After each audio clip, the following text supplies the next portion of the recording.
প্রথমেই আমি নিয়ে নিয়েছি 200 গ্রাম মতন পনির। এগুলো পনিরগুলো দেখো আমি পিস পিস করে নিয়েছি, একটু অন্যরকমভাবে পিস করেছি। এই যে দেখো তেকোনাভাবে, আমি খুব বেশি বড় সাইজ করিনি, তোমরা ইচ্ছে মতো সাইজ করতে পারো। একটু তেকোনাভাবে পিস করলাম এই কারণেই যে একটু দেখতে ভালো লাগবে, সেই জন্য। কিছুই না, মানে একই তোমরা চৌকোভাবে পিস করলেও কোনো অসুবিধা নেই। এবার এগুলো নুন মাখিয়ে একটু ভেজে নেবো হালকা। তো ওদিকে পনির ভাজা হোক, আমি এদিকে শুকনো খোলায় একটা মশলা তৈরি করে নিই। এই যে নিয়ে নিচ্ছি একটু জিরে, সবটাই মোটামুটি তোমরা আন্দাজ মতো নিও। নিয়ে নিচ্ছি 4-5টা এলাচ, 2টো দারচিনি, একটুখানি মৌরি, সবগুলো শুকনো খোলায় একটু ভেজে নেব। পটলগুলো দেখো ছাড়িয়ে নিয়েছি আর পেটটা একটু করে চিড়ে নিয়েছি দুপাশ থেকে।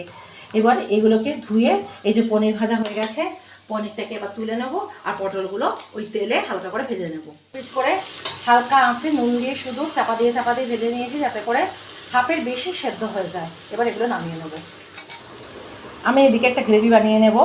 এর মধ্যে রয়েছে পোস্তটা আগে শুকনো অবস্থায় একটু বেটে নিয়েছি, তার মধ্যে দিলাম দই, দিচ্ছি এই কাজু বাদাম, আর দিচ্ছি কয়েক টুকরো এই কাঁচা পনির, আর দিয়ে দিলাম এই 1 ইঞ্চি মতো আদা কুচি করে নিয়েছি, 3-4টে কাঁচা লঙ্কা। এটা একসাথে পেস্ট করে নেব। পটল ভাজা তেলটার মধ্যে দিয়ে দিলাম ঘি, আর দিয়ে দিলাম তেজপাতা, একটু গোটা জিরে, ফোড়নে কটা কাঁচা লঙ্কা দিয়ে দিলাম। তোমরা ইচ্ছে করলে শুকনো লঙ্কাও দিতে পারবে। তো এটাকে একটু নাড়িয়ে চাড়িয়ে নিয়ে এই যে সাদা গ্রেভি বানিয়েছি এটাকে এর মধ্যে দিয়ে দেবো। ওই যেটার মধ্যে পনির, কাজু বাদাম, পোস্ত টোস্ত আছে আর কি, দই ফই, ওটা দিয়ে দেবেন মধ্যে। এবার এই মশলাটা ভালো করে কষাবো। এর মধ্যে দিয়ে দিলাম পরিমাণ মতন নুন। রান্নাটা যেহেতু নিরামিষ, একটু মিষ্টি মিষ্টি হবে, তো তোমরা তোমাদের ইচ্ছা মতো চিনি দিও। নাড়িয়ে চাড়িয়ে খানিকক্ষণ কষানো হয়ে গেছে, আর এর মধ্যে বাটি ধোয়া জলটাও দিয়ে দিয়েছিলাম, মিক্সির বাটি ধোয়া জলটা। আর এর সঙ্গে ইচ্ছে করলে তোমরা আরও জল মেশাতে পারো, যতটুকুনি তোমরা গ্রেভি চাইবে। আর এবার পটল ভাজা আর ওই পনিরটা আমি সব একসাথে দিয়ে দিলাম এর মধ্যে। তো পটলগুলো পুরো সিদ্ধ হয়ে গেছে, এবার আমি এটাকে নামিয়ে ফেলবো।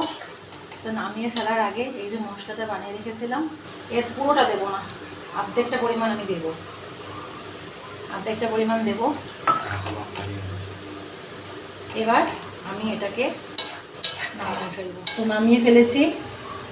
তো তৈরি হয়ে গেছে আমার নিরামিষ দারুণ স্বাদের পটল পনির শাহজাহানি।